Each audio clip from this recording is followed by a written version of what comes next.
Ay, hindi pala naka-on, guys. Guys, ito pala ang ano ko, niluto ko. Ginisa ko ng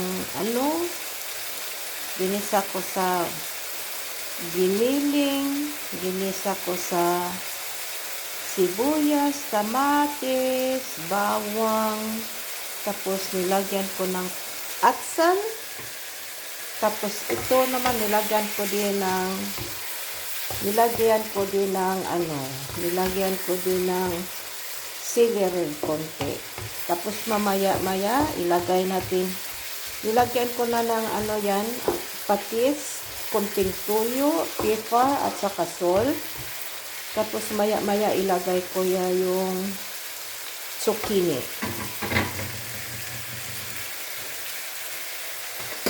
Pasensya na kanina, guys, hindi ko pala na Tapos guys, ilagay ko na yung zucchini, guys. Yun.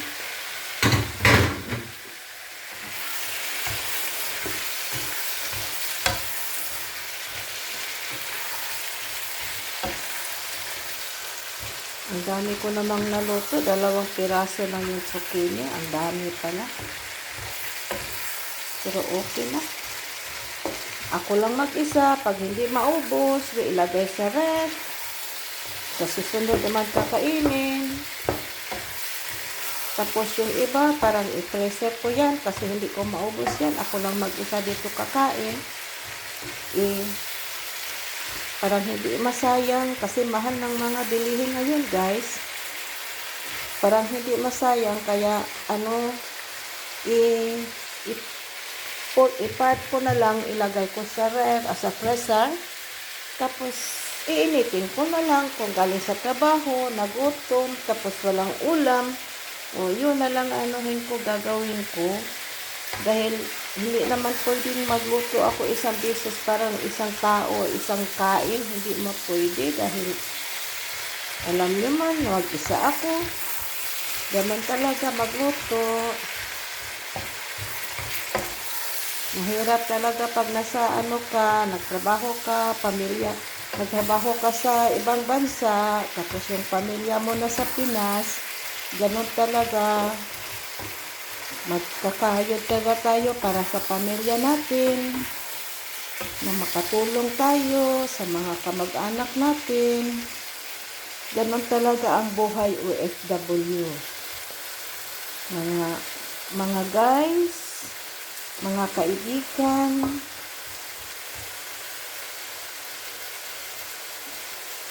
tapos mga ilang na yan, tikman natin kung okay na ba yan.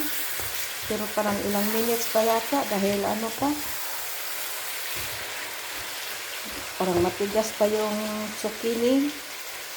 Anuhan muna natin.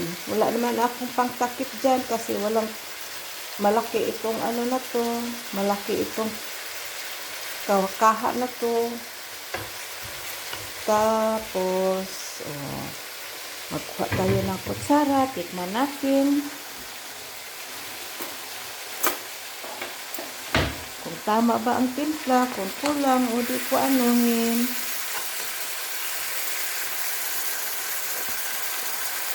Tapang-tapang pa konti, guys. Lagyan natin ng patis, piparos. O ito, guys, nilagay ko piparos pang pasarap. Dagdagan ko ng pepper. Ako, guys, hindi talaga ako gumagamit ng bitsin. Mula ako nandito sa abroad, hindi na ako gumagamit ng bitsin. Mahirap na. May na tayo. Pag lalo nang mahirap yung trabaho natin, mabigat. Tayo ng bitsin. Lalo na yung mga buto-buto mo. Parang may kunti ng sakit, maramdaman. Kaya, ingat-ingat lang, guys. Ingat-ingat tayo. Tayong lahat nasa ibang bansa na nagtrabaho. Ingat-ingat ka tayong lahat. Ang kapuhon lang natin, nagtrabaho tayo dito sa abroad. Ang puhunan natin, katawan lang natin. magdasal lang tayo palagi sa Panginoon na sana bigyan tayo ng mahaba-haba na haba-habang buhay, na makatulong pa tayo sa mga kamag-anak natin sa Pinas. Kasi itong ginagawa natin, nagtrabaho tayo sa abroad, hindi man lang to yung pangsarili lang natin. Karamihan, tumutulong din tayo doon sa Pilipinas, sa mga kamag-anak natin. Para naman makabigay tayo konting blessing sa mga kamag-anak natin o sa ibang tao na yung masking konti, parang na makatulong tayo.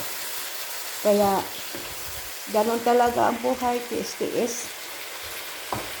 Kailangang magdasal palagi, ingat palagi. Punta sa trabaho, mag-ingat palagi.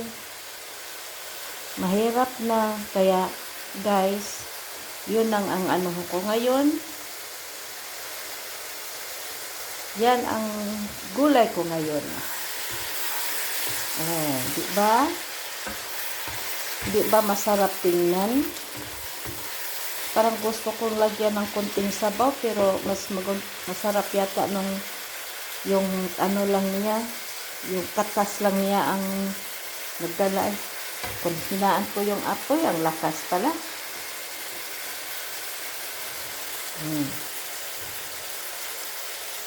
Yan ang ano ko ngayon, guys. Late na ako na nagluto ng tanghalian dahil ano na ngayon, ang time dito ngayon is 1 o'clock, 1:19 ng tanghali. Paano kasi nagtamad-tamaran ako ngayon, nakatulog, kaya hindi ako nakaluto ng maaga. Masarap pa yata ito lagyan ng bagoong, pero wag na kasi may ano naman, may patis naman akong nilagay. Mga ilang minuto na lang, guys, luto na to. Tapos kakain na.